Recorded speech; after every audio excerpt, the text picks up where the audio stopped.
Hey everybody, it's Lavender Town, and today I wanted to tell you guys about my top 10 art supplies from 2018.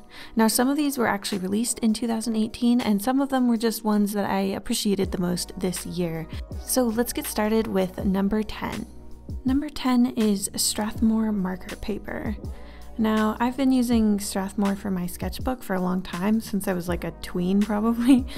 I had never tried Strathmore marker paper until this year's Inktober. I knew I wanted to get some papers all of the same size, and I wanted something that could take a lot of ink just in case I wanted to do some stuff with like dip pens and inks that were a little more demanding than like a micron. So I started using it for Inktober, and I realized that I really liked this paper. Basically, it's just very smooth. It's a perfect size for like a little drawing. It's not too small to like get some real detail in there, but it's also not so like big that you're getting stressed out about all the empty space. It's kind of just perfect for me. You can even do a little bit of watercolor on it without it buckling too much, which is really, really impressive. And I love that it's like a pure white. It's not like a cream, so that allows the blacks to look really high contrast and sharp, and it allows any colors you put on top to have their true color and not be affected by like a creamy paper color. Number 9 is the Pentel brush pen. This year was the year of brush pens for me. I kind of discovered them. I'd used them before, but I didn't really understand what they were really good for and how good they can be compared to the other inking pens that I'd used in the past. Now, when I was using a lot of brush pens for Inktober this year, I only really had one problem with it. It was a micron brush pen, and it basically just started to disintegrate. The tips sort of started to feather and get kind of weird, and I couldn't get like a really sharp line with it by the end of Inktober. And that basically means that it completely fell apart after 1 month of consistent use, which is not very good for an art supply. You want it to last a lot longer than that. The Pentel brush pen is a lot more durable. I bought it well before I bought that micron brush pen, and it's still working just as well as the day I bought it. It has a lot heftier of a tip, so it doesn't get damaged by use, and the other cool thing about it is that you can fill it with whatever ink that you want once it runs out of the ink it came with. Basically, the whole handle of it is just one big ink reservoir, so you don't have to fill it up very often. It also comes with an ink that is waterproof, so you can use Copics or whatever you want over top of it, and it's not going to feather or do anything weird. Though I do recommend that you wait for it to dry for a long time, because the ink is relatively thick, and you can have spots where it's not completely dry. So if you color over it and it's not totally dry, obviously you're going to have a bit of a problem. Now, number 7 is microns. Now, this is the only one that I feel like is going to be really obvious in this video. I've talked about microns extensively. I didn't discover them this year. They're just too important not to talk about. I've been using them forever, and they're just a really good technical pen, basically. Like I said earlier, I don't necessarily recommend them for the brush pen, but for the technical pens, they work like a charm. They also dry almost instantly, and they have a relatively black ink, even though they do dry so quickly. A lot of other technical pens in this category are just not as good for whatever reason. Either they stay tacky too long, or they're not like a good strong black, or they get erased by, you erasing over them or putting other materials on top of them.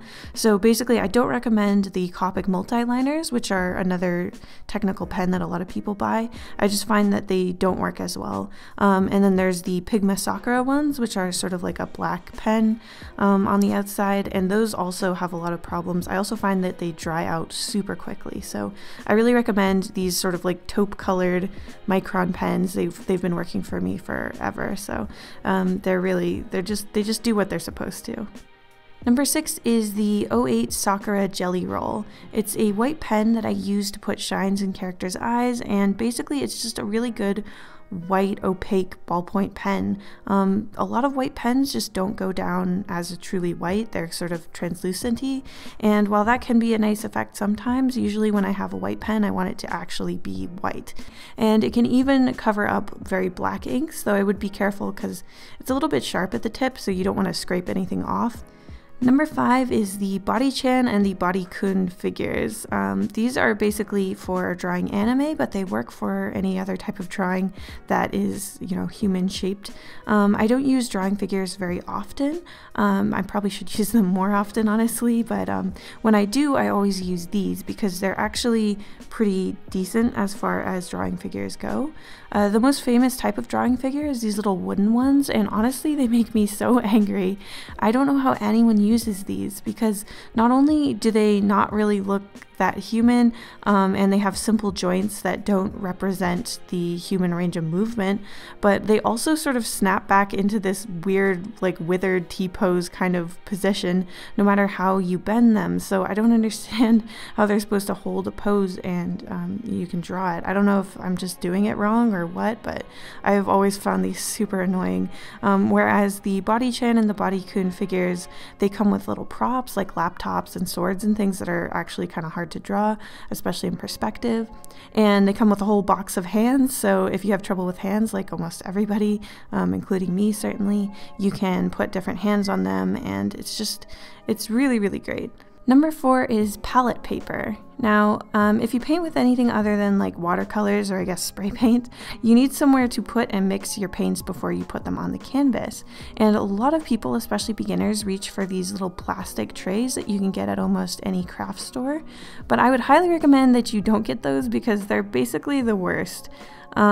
They have these little shallow cups that actually prevent you from being able to blend your paints with these little palette knife things, and they're the best way to blend your paints without wasting them, basically because it's just like a plastic knife that you can sort of chop in and move it around.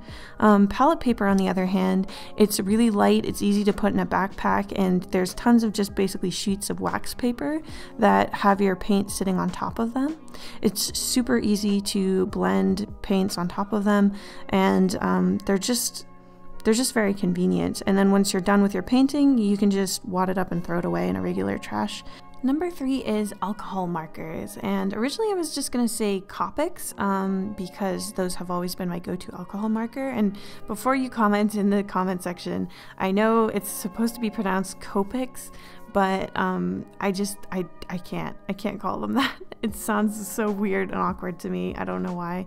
So I'm gonna call them Copics. I'm sorry if that's annoying. But anyway, I was going to just say Copics, and I specifically bought a Prismacolor and a box of Artist Loft alcohol markers because I wanted to compare Copics to some markers that I consider to be lesser grade, but I never actually used the Artist Loft alcohol markers before, and to my absolute shock, they're actually really good. If you don't know about Artist Loft, it's usually like the crappiest, worst, most terrible art supplies that you can buy. They're usually extremely cheap, but they're also usually very bad quality. So it's almost kind of a meme in the artist community, like buying Artist Loft stuff is really, it's usually just like one step above like dollar store grade. But honestly, I don't know what to tell you. The alcohol markers are really, really good. They're completely comparable to the Copic, which really shocked me. And I would say that they're better than the Prismacolor because honestly, I'm like not a fan of Prismacolors. I would say out of all the alcohol markers, just don't buy those. They're even more expensive than Copics, which is already crazy because Copics are very, very pricey in North America. And Prismacolors also have a spike on the cap, which drives me absolutely insane. I don't know why they would design it with a little tiny knife on the cap, especially because the caps are usually pretty stiff on a Prismacolor, and they dry out faster, and they have worse fumes than both the Artist Loft and the Copic. So I recommend the Artist Loft markers, I guess, and of course I also recommend Copics. They're still very good. Basically, alcohol markers are really good because they blend better than a water-based marker, and they also won't tear up your paper. If you put a whole bunch of layers of water-based marker onto a piece of paper, your paper would start to degrade and fall apart, whereas alcohol, because it dries a lot quicker, I think it just doesn't damage the paper as much, which is really nice. So definitely try out some alcohol markers if you have that in your budget. You'll be surprised how nice and flat they lay down and how well they play with each other. But yeah, definitely don't get the Prismacolor because they are the worst. Number 3 is the Wacom Cintiq Pro. Now, this tablet was sent to me directly by Wacom. They just wanted me to test it out, and honestly, I didn't think I was going to get a lot of use out of it because I already had a Cintiq, and so I thought, why would I need another screen tablet? But this one is just so much sleeker than my previous one, and it just works really, really nicely. It fits perfectly underneath my little computer stand, so I can pull it out and put it away anytime that I need to use it. And it also works very nicely. It has like a second display on my computer, so I can record everything happening on my Cintiq and still have music and stuff happening on the upper screen without it interfering with my recording, which is uniquely helpful if you are a YouTuber. It's just generally a really nice piece of equipment. I really like it. It also switches from the screen tablet mode into regular tablet mode, which is really nice because sometimes I just want to put a tablet in my lap and look up at my screen, especially if my neck is bothering me or if I'm like want to fix my posture a little bit better. And you can just press a button to do that, which is really convenient. In general, it just feels like a really fancy, nice tool for me to work with, which I really appreciate, especially because Cintiqs can be a little bit on the pricey side compared to like a non-screen tablet. So it's really nice that it really feels like a luxury item.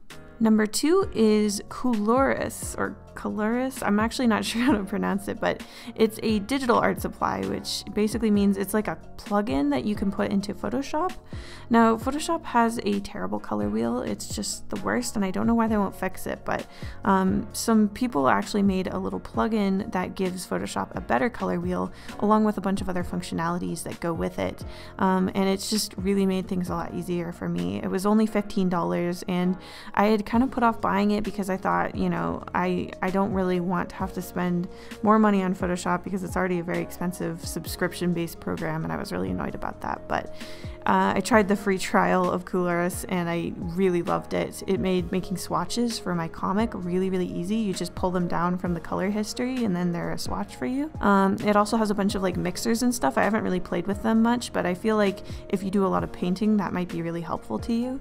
I'm honestly still kind of annoyed that this just isn't in Photoshop as a default because it's such a premium priced program. It's very expensive, so I wish that they already had it, but in the long run, $15 isn't very much to fix that, so I'm glad I finally just took the plunge and bought it. And my number 1 art supply for 2018 is the Aqua Pentel brush.